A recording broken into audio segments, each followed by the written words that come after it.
There are things a man says in a crowded room that he believes no one will remember.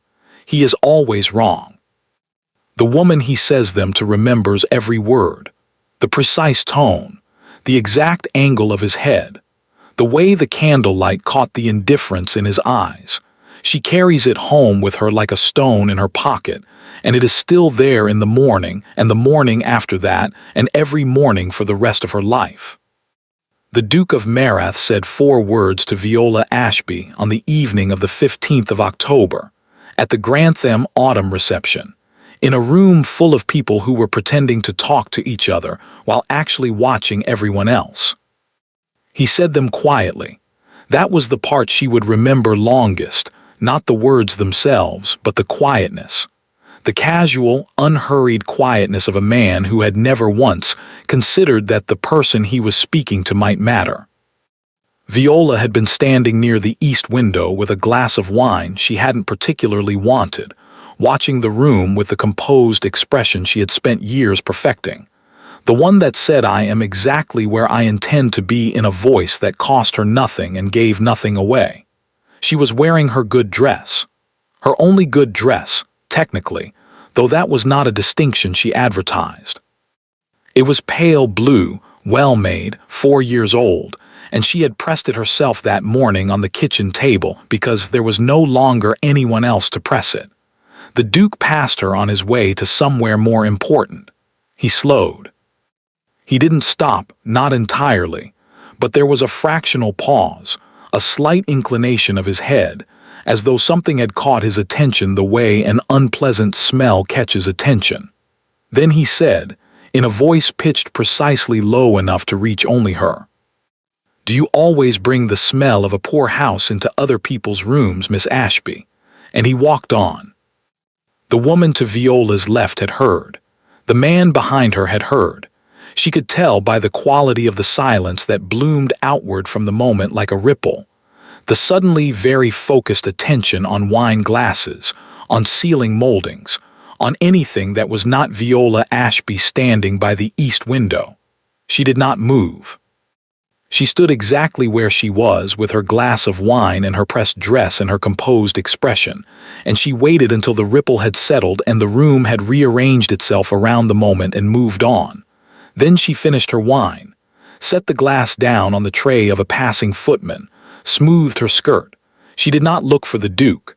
She did not cry. She went home. The house was quiet when she returned. It was always quiet now. That was one of the things she was still adjusting to, the particular quality of a house that used to hold more people and no longer did. It wasn't an empty quiet.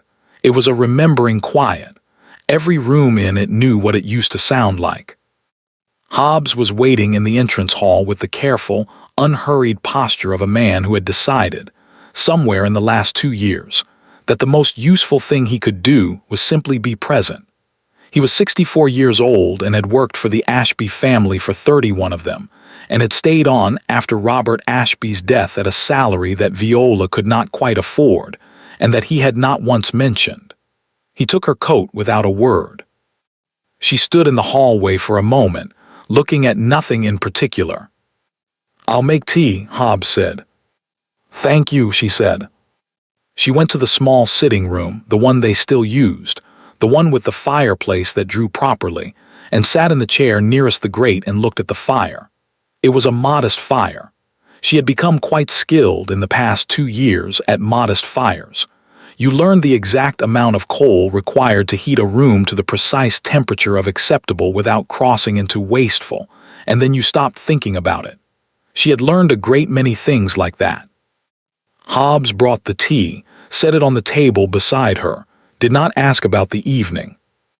This was one of the things she valued most about him, his absolute refusal to ask the questions that would require her to answer them. He had been there the morning after her father's solicitor had come with the full accounting of the debts. He had made tea then too. He had not asked a single thing. She poured her cup, held it, the smell of a poor house.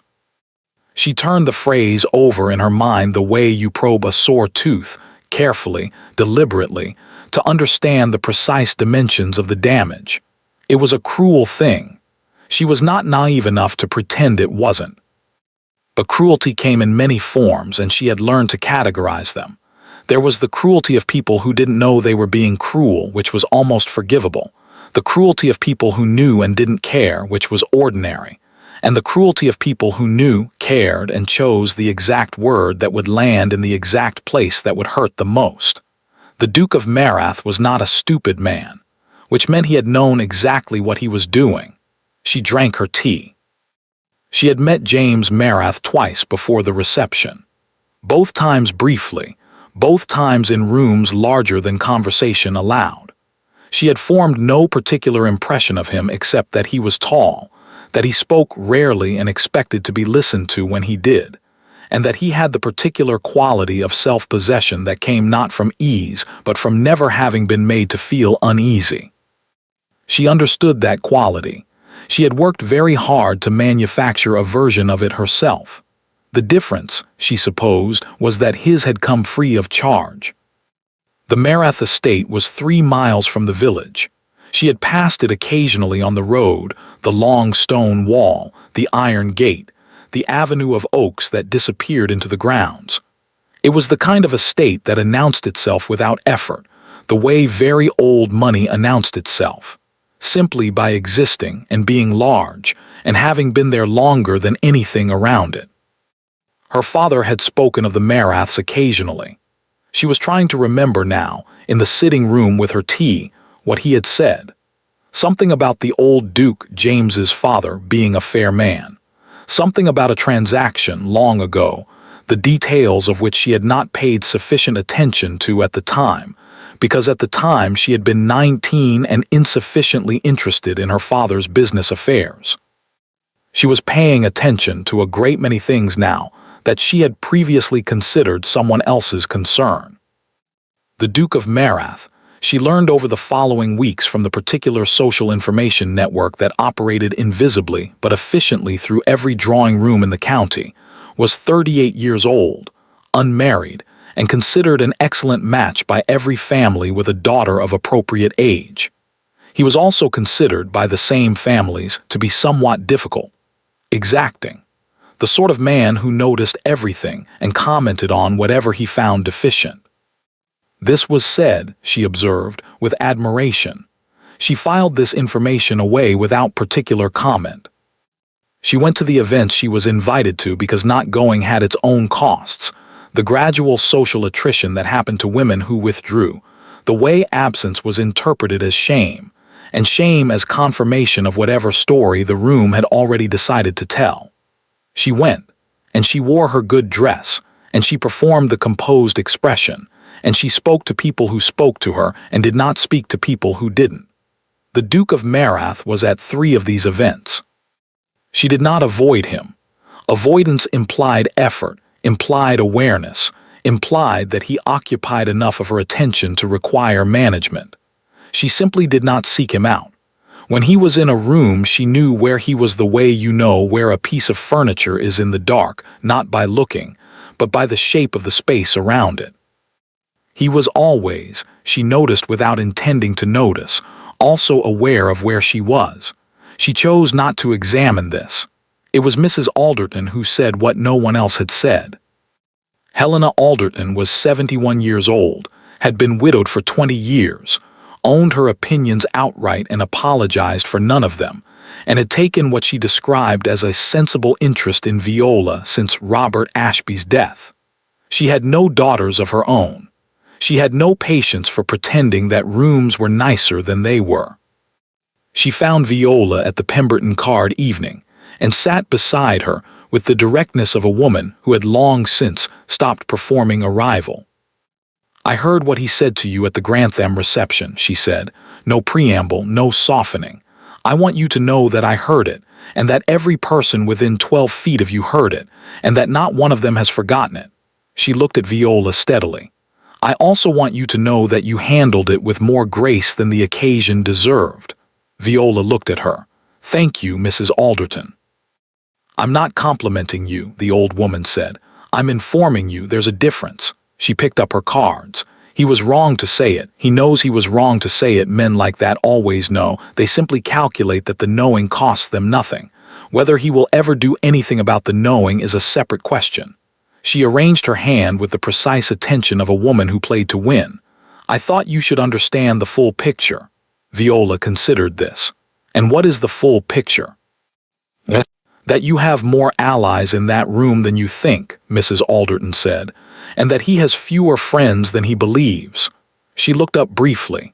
Now, do you play whist? She found the box on a Tuesday. She had been clearing the small study at the back of the house, the room that had been her father's, the one she had left untouched for the better part of 2 years because some rooms require a certain distance before you can enter them practically. She was being practical now. There were things in it that could be sold, things that could be sorted, things that had been waiting long enough. The box was at the back of the lower desk drawer, beneath a stack of old correspondence that she had set aside to read later. It was a plain wooden box, the kind used for documents, with a small brass latch. Her father's initials were stamped on the lid. She set it on the desk. She looked at it for a moment.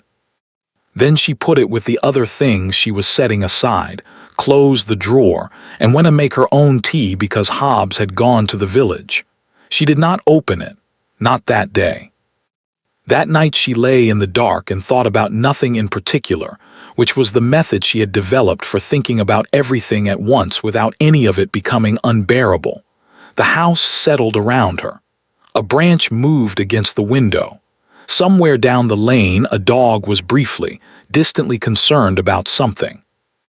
She thought about her father, about the way he had said the Maraths not dismissively, not with resentment, but with a particular quality she couldn't name now, something between respect and something else, something that might have been history. She turned over. She thought, I should look at those papers. She thought, not yet. She slept. In the morning the box was still on the desk where she had left it, exactly as she had left it, waiting with the patient permanence of things that contain information you are not yet ready to have. She made her tea. She sat at the kitchen table. She did not open it, but she did not put it away either.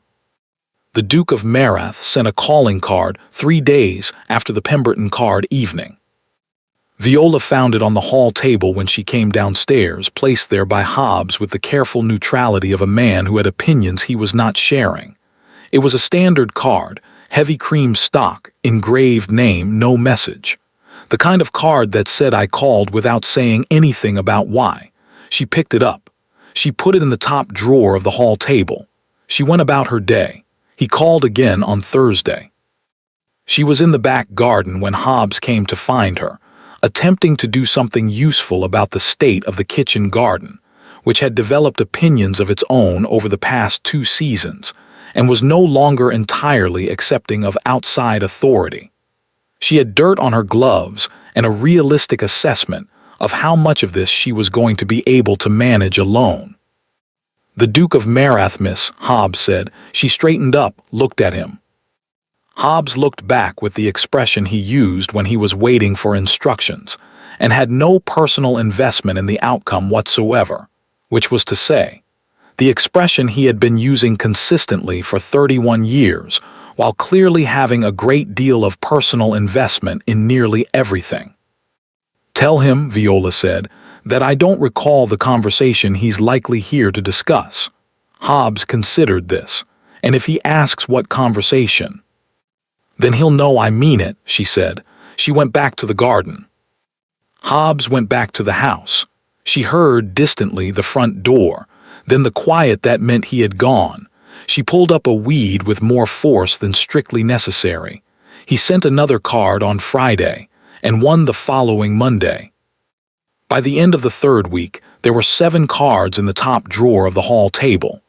Viola had developed a habit of opening the drawer every few days and looking at them, not to count them exactly, but in the way you check on something that you've decided not to act on, to confirm that you've still decided. She had still decided. The social calendar in November was, as it always was, relentless in the way that November required. a closing in of drawing rooms and card tables and afternoon calls, the county folding inward on itself, as the weather made the outdoors inadvisable, and everyone who had spent the summer pretending to prefer fresh air now rediscovered their tolerance for other people's sitting rooms. Viola attended what she was invited to. She wore her good dress. She performed the expression. The Duke of Marath attended most of the same events. She had expected this to be awkward. It was not awkward. Awkwardness required both parties to acknowledge the thing between them, and Viola had decided, with the quiet precision she applied to most things that needed managing, that there was no thing between them. There was a remark he had made. There was her drawer full of calling cards. There was occasionally the awareness of him at the far end of a room, tall, composed, watching something she was fairly certain was her without ever quite catching him at it. None of this was a thing. She was a woman with a modest fire and a kitchen garden with opinions. She did not have the resources for things. It was at the Whitmore dinner that she laughed. She hadn't intended to, or rather, she hadn't calculated it.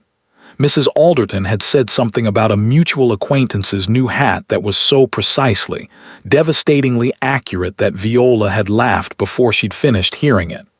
A real laugh, not the polished social version, the unguarded kind that surprised you on its way out. She didn't notice the Duke. She didn't notice him stop mid-sentence in his conversation with Lord Pemberton. She didn't notice the way he turned, not fully, just fractionally, the smallest possible movement that could still be called turning, toward the sound. She didn't notice any of this. Lord Pemberton noticed all of it. He waited until the moment had passed and then said, with the tone of a man raising a subject he'd been waiting to raise, "James." "Don't," said the Duke. "I haven't said anything." "You were about to." Pemberton picked up his wine. "I was going to say that she has a remarkable laugh." "Pemberton." "And that I haven't heard you laugh like that in." "I wasn't laughing." "No," said Pemberton pleasantly. "You weren't, that was rather my point." He drank his wine. "You were cruel to her at the Grantham reception, in front of 30 people." The Duke said nothing. "I know you know that," Pemberton said. "I'm not telling you something you don't know. I'm telling you that the knowing on its own is not sufficient." He set his glass down. "Fix it, James." "She won't receive me." "No," said Pemberton. "She won't." He looked across the room to where Viola was now speaking with apparent contentment to an elderly gentleman about something that seemed to be genuinely interesting to both of them. "That should tell you something." "It tells me she has every right." "It tells you," Pemberton said, "that she is not waiting for you to fix it for her own sake. She has already managed perfectly well without your acknowledgement." A pause. "The question is what you intend to do about it for yours." The Duke looked at him. Then he looked across the room. Viola was not looking at him. She was listening to the elderly gentleman with the full, genuine attention she apparently brought to everything. The kind of attention that made whoever had it feel that they were the most interesting person in the room. The Duke had noticed this about her before. He had been noticing it with increasing and somewhat inconvenient frequency for 7 weeks. He picked up his wine. He said nothing, but he didn't look away. He called on a Wednesday in December, in the mid-morning, without sending word ahead. Viola was in the small sitting room with the household accounts, the quarterly reckoning that she performed with the concentrated focus of someone diffusing something, when Hobbs appeared in the doorway. "The Duke of Marath, miss." She did not look up from the page. "Is he?" "At the front door, in person." A pause. "He appears to have walked from the road." She set her pen down. She looked at the numbers in front of her. The coal column, the grocery column, the column she had labeled miscellaneous because it was easier than the alternative labels, which were pride and maintenance of the fiction that everything is fine. "Tell him," she said, "that I don't recall." "Miss Ashby." Hobbs's voice was gentle, which was the voice he used when he thought she was wrong and was too loyal to say so plainly. He's been standing in the cold. She looked at him. He looked back with 31 years of quiet opinion. She picked up her pen, put it down again, looked at the window, which showed a gray December morning and the bare branches of the elm that needed attention. "Tell him," she said, "that I am engaged this morning and cannot receive callers." Hobbs went. She heard the front door. She heard very faintly his voice, low, unhurried, the voice of a man who had prepared for this. She could not make out the words. Then quiet. Then Hobbs again in the doorway. "He left a card," Hobbs said. He was holding it. He looked at it briefly before placing it on the table beside her. "He also said," a pause, "he asked me to tell you that he would come back, every day if necessary, until you'd allow him 5 minutes. Viola looked at the card. "He won't," she said. "No, miss," said Hobbs in the tone he used when he disagreed completely. "He came back on Thursday, and Friday, and the following Monday, Tuesday, and Wednesday. On Thursday of the second week, which brought the total to 8 consecutive visits, none of which she had received. Viola put on her coat and her good gloves and walked to Mrs. Alderton's house, which was 20 minutes on foot, and which she needed 20 minutes on foot to reach in the condition she was currently in, which was not a condition she intended to describe to anyone, including herself. Mrs. Alderton opened the door herself, looked at Viola's face and said, "Come in, I'll put the kettle on." They sat in the old woman's kitchen, which was warm in a way that the Ashby sitting room was not quite managing this week, and drank tea, and Viola said nothing about the Duke for a long time, and Mrs. Alderton did not ask. Eventually Viola said, "He keeps coming." "Yes," said Mrs. Alderton. "I keep not receiving him." "Yes. I don't know what he wants." Mrs. Alderton looked at her over her teacup with the expression of a woman who knew exactly what he wanted and considered it Viola's own business to figure it out. "Don't you?" "I know what he thinks he wants," Viola said. "He wants to apologize. He wants to feel that he's done the correct thing. He wants the account settled." She turned her cup in her hands. "That's not the same as what he wants." Mrs. Alderton was quiet for a moment. "No," she said, "it isn't. I'm not interested in settling his account." "Of course not." The old woman set her cup down. "But I wonder if you've considered that he may have come to the same conclusion." She looked at Viola steadily. 8 consecutive visits is not a man settling an account, my dear. A man settling an account sends a letter." Viola looked at the table. She thought about the drawer, the 7 cards, 9 now, that she had not thrown away. She had not examined why she had not thrown them away. She had not thrown them away because there was no particular reason to throw them away. That was all. The drawer had space. "He was cruel," she said. "Yes," said Mrs. Alderton, "he was. 1 visit doesn't, 9 visits don't." "No," the old woman agreed. "They don't. Nothing undoes it." A pause. "But the question of what a person does after they've done something they cannot undo is, I've always thought, the more interesting question." She looked out the kitchen window at the gray December garden. "Your father was a great believer in that question." Viola looked up. "He and Robert Ashby spoke occasionally," Mrs. Alderton said, and something in her voice shifted slightly, the way voices shifted when they were approaching something true. "Your father was a man who understood the difference between what people did and what they were capable of. He was very patient with that distinction." She picked up her cup again. "I always admired it." Viola said nothing. She thought about her father, about the box on the desk that she had not opened. She drank her tea. She received him on a Friday. Not graciously, she would not call it gracious. She told Hobbs to show him to the sitting room, and she finished the paragraph she was reading, and then she went. He was standing when she came in. He had not sat, had not, apparently, even considered sitting, which she noted without comment. He was holding his hat in both hands with the constrained, effortful stillness of a man who was not accustomed to not knowing how a room would go. Good, she thought. She sat. She did not invite him to. He sat anyway after a moment across from her, with the expression of a man who had prepared a speech and was now reconsidering every word of it. She waited. "Miss Ashby," he said. "Your Grace," a pause. "I said something to you at the Grantham reception," he said. He stopped, started again. "That was designed to diminish you in a room full of people.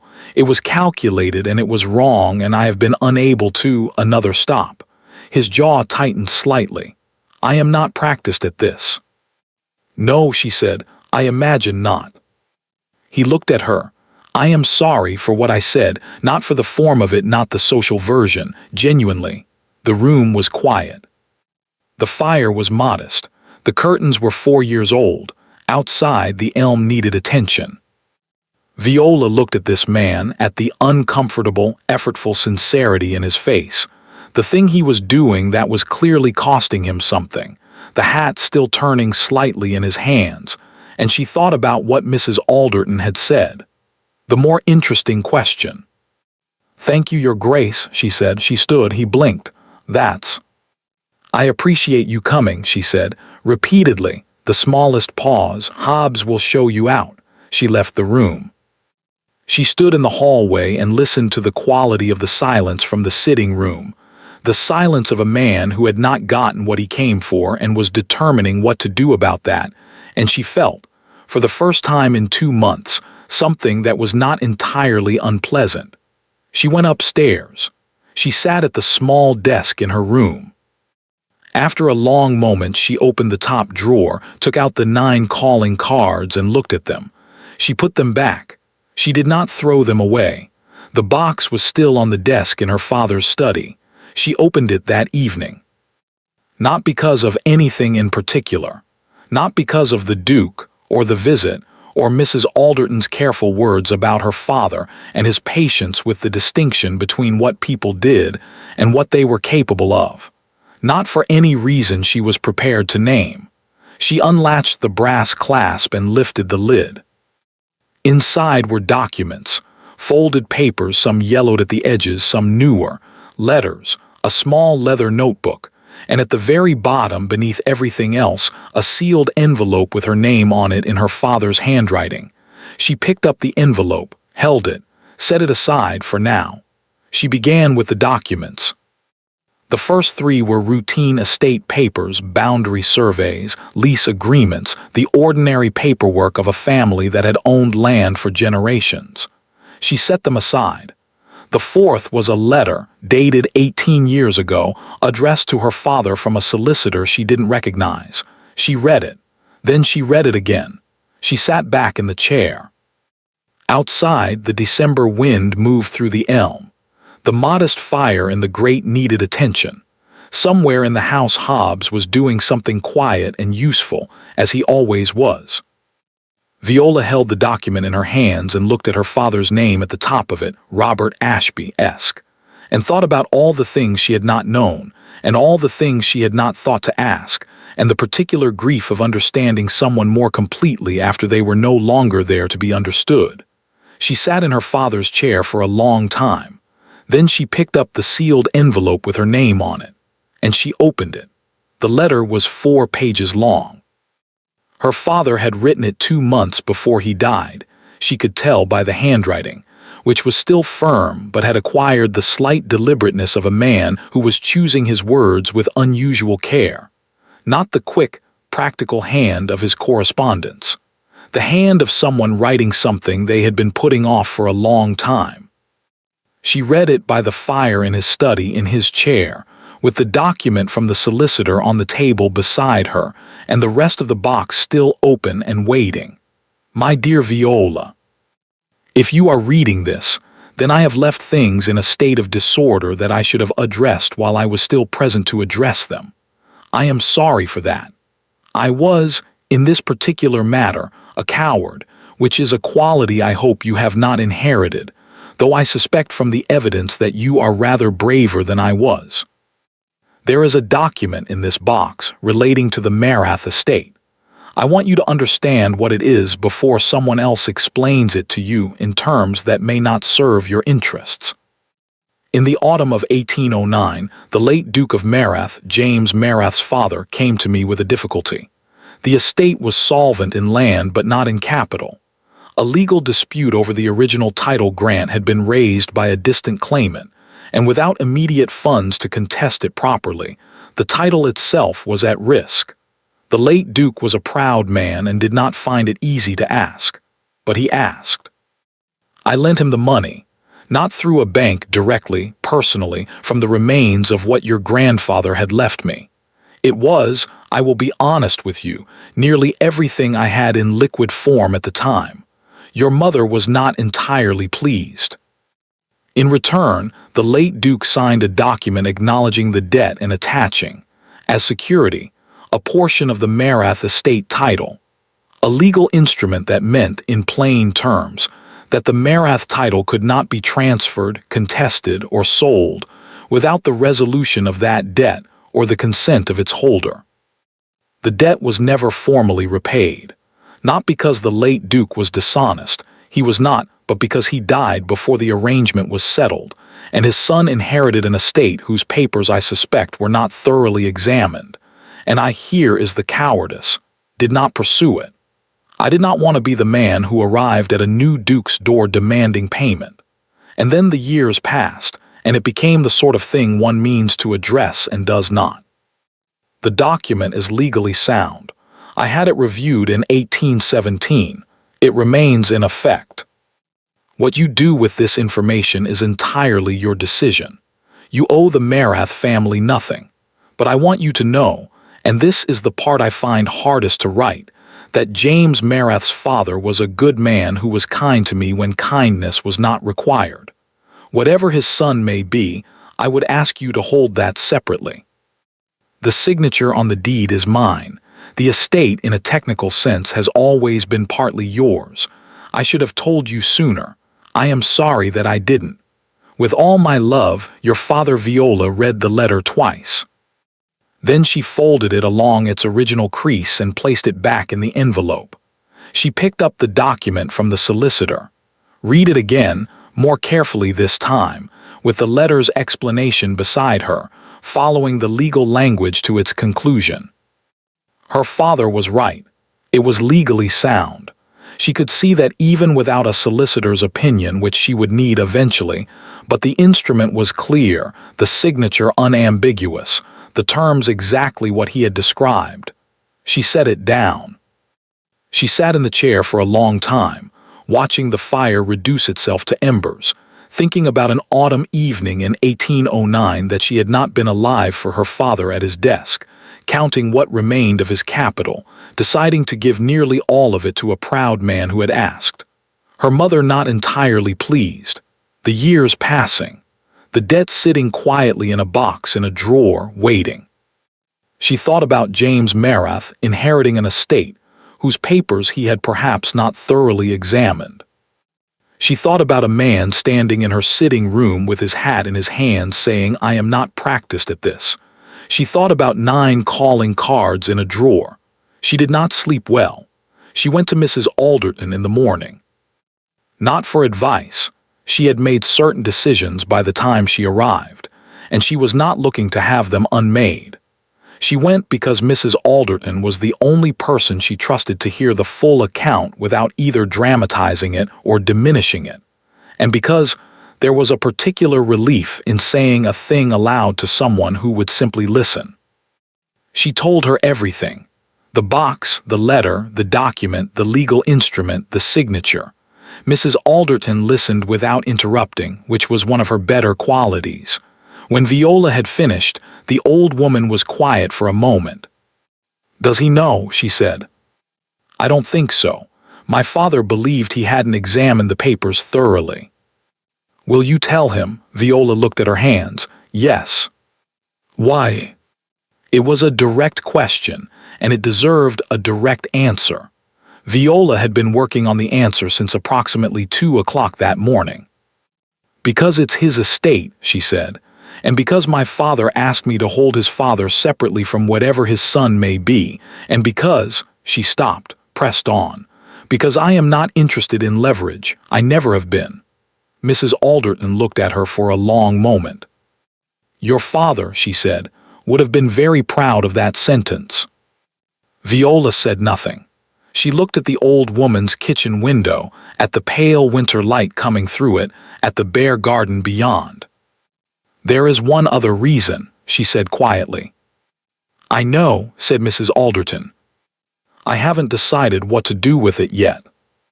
"I know that too," the old woman said. "Take your time." She sent a note that afternoon. Formal, brief, exactly the kind of note you sent when you were inviting someone to discuss a matter of business, which was what this was. It did not refer to the calls, or the cards, or the sitting room, or any of the things that existed between them in the category of not a thing that she had not been examining. She asked him to call on Tuesday at 11 o'clock. He arrived at 10:55. She received him in the study, her father's study, which she had cleaned and ordered since that evening with the box, which now felt like the right room for this conversation. The document was on the desk. The letter was in the drawer. She had decided she would show him the document and read him the relevant portions of the letter. She had decided she would be matter-of-fact about it. She was matter-of-fact about it. She showed him the document first, without explanation, and watched his face while he read it. He read carefully. He was, she had noted before, a man who read carefully, and she observed the moment he understood what he was looking at. A slight change in his posture, a stillness that was not his ordinary composed stillness but something deeper. He looked up. "This is your father's signature," he said. "Yes." "This document," he looked at it again, "this has been in effect for 18 years, she said. "Yes." He set it down on the desk with the controlled care of a man managing a strong reaction. "Did you know?" "I found it 4 days ago, in a box in this desk." She paused. "My father left me a letter explaining it. I'll read you the relevant portions." She read him the relevant portions. The study was very quiet while she read. When she finished, she folded the letter and put it back in the drawer and looked at him. He was looking at the document on the desk. His expression was, she tried to find the word for it, not the carefully managed face she had catalogued across dozens of rooms and 9 consecutive visits. Something beneath that. Something that was working through multiple things at once and not finding easy resolution. "Your father saved my family's estate," he said. "And then he stopped." "Yes," she said. The word landed quietly, not as an accusation, simply as confirmation. He looked at her then, really looked at her, with the full, uncomfortable honesty of a man who was not being permitted to look away from something, and had stopped trying. "Miss Ashby," he said, "I don't know what to say." "You don't need to say anything today," she said. "I showed you this because it's yours to know. What you do with it is your concern." She looked at him steadily. "My solicitor will contact yours about the legal resolution. It's straightforward. The debt was effectively settled by time and circumstance, and the instrument can be retired cleanly. There's no claim being made." He stared at her. "You're not?" "No," she said. "You could." "I know what I could do," she said. "I'm not interested." He was quiet for a moment. "Why not?" he said. It was the same question Mrs. Alderton had asked. He deserved the same honest answer. "Because my father didn't do it for leverage," she said. "He did it because a man asked him for help and he had it to give." She paused. "I would like to honor that." The fire crackled. Outside the window the elm stood bare and patient against the winter sky. James Marath looked at Viola Ashby across her father's desk, at this woman who had been handed a weapon she hadn't asked for and had placed it on the table between them and told him it wasn't a weapon, and something in his face changed in a way that was permanent. She could see that it was permanent. Some shifts were visible the moment they happened, and this was one of them. "Viola," he said, not Miss Ashby, her name, the first time. She looked at him. "I said something to you at the Grantham reception," he said, "that I have thought about every day since. Not because of this," he gestured at the document. "Before I knew any of this, I want you to understand that." "I know," she said. "I don't know how to undo it." "You can't," she said. "That's not how it works." "No." He looked at his hands briefly, then back at her. "Then I would like to spend a considerable amount of time doing something else instead, if you'll allow it." The room was quiet. Viola thought about a drawer full of calling cards, about a laugh she hadn't calculated, in a room full of people, that had made a man turn toward the sound without meaning to. About her father's handwriting on a letter that said, "I would ask you to hold that separately, and I suspect you are rather braver than I was." She thought about modest fires and kitchen gardens with opinions, and the particular relief of being entirely, completely yourself in a room where you had expected to perform. She looked at James Marath. "You may call on Thursday," she said. Something moved through his expression, not quite a smile, but the architecture of one, the possibility. "Thursday," he said. "At 11 o'clock. "I'll be there at 10:55, he said. "I know," said Viola. And this time, when he left, she did not go upstairs and sit on the edge of the bed and stare at the wall. She went to the hall table, opened the top drawer, took out the 9 calling cards. She held them for a moment. Then she put them in her pocket and went to find Hobbs to tell him they'd be needing tea on Thursday. 1 year later, the Marath Library was warm in December. It was a good library, the kind that had been assembled over generations by people who actually read, which was rarer than it should have been, and which Viola had spent the better part of the year exploring with the focused pleasure of someone who had been given a very large and well-stocked room and told it was hers, which it was, which still, occasionally, on quiet afternoons, struck her as remarkable. She was in the chair nearest the window with a book open on her lap and a cup of tea growing cold on the table beside her. The afternoon light was thin and pale, the good winter kind that came in low and turned the room gold for an hour before the dark came. Outside, the oak avenue was bare. The grounds were frost-quiet. She heard him before she saw him, the particular sound of his step in the corridor, unhurried, familiar, the step of a man who knew where he was going and was in no particular rush because the destination was not going anywhere. He appeared in the doorway. She didn't look up from her book. "You're early." "I'm always early." "You're always exactly on time. There's a difference." He came into the room. She heard him cross to the fireplace, heard the small sounds of him adding wood, a thing he had begun doing without being asked, somewhere around the 3rd month, and had continued doing without acknowledgement, which was the manner in which they had both found they preferred things to proceed. Quietly, without announcement, simply by doing. She turned a page. "Pemberton has written," he said. "He wants to know if we'll come to them in January." "Tell him yes." "He also says Helena Alderton is threatening to organize some kind of dinner party." Viola looked up at this. "Is she?" "Apparently she has opinions about who should be seated where." He turned from the fireplace. There was something in his expression, the thing she had learned to read over a year of careful, daily attention, the thing that lived just beneath the composed surface and came out in moments like this one. Warmth. The private kind, the kind that wasn't performed for rooms. She says she's been waiting to arrange a table properly for some time. Viola considered this. Tell her she can arrange whatever she likes, but the seat at the head is mine. He looked at her. "You married a strategist," she said. "I married a woman who was handed a weapon and put it on a table and told me it wasn't one," he said. He crossed the room and sat in the chair beside hers, close enough that their armrests nearly touched, in the easy, settled way of people who had learned the geography of each other.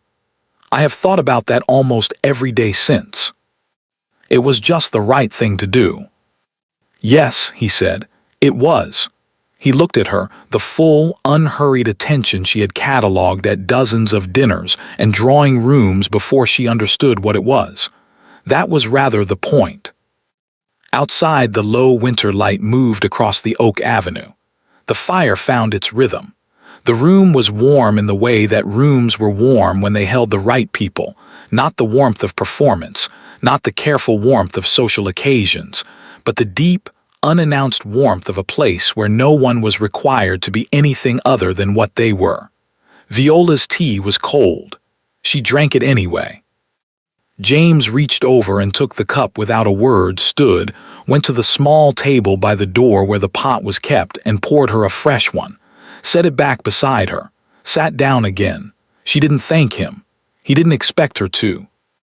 This was how it went and had gone and would go, the small daily exchanges of a life built not on grand gestures but on the accumulation of careful chosen acts. Wood on the fire, tea poured, a chair pulled out, a letter answered. The long, patient work of two people deciding every day to be present to each other. She turned a page. He picked up his own book. Outside, the pale light held for another few minutes, then let go, and the room settled into the comfortable dark of a December evening that had nowhere to be and nothing to prove. He had once said 4 words to her in a crowded room that he had believed no one would remember. He had been wrong about that. He had been wrong, it turned out, about a great many things, about what mattered in a room, and what a woman without a fortune was worth, and what it felt like to sit beside someone who had every reason not to trust you and had chosen, with open eyes and full knowledge, to stay. He thought about it still.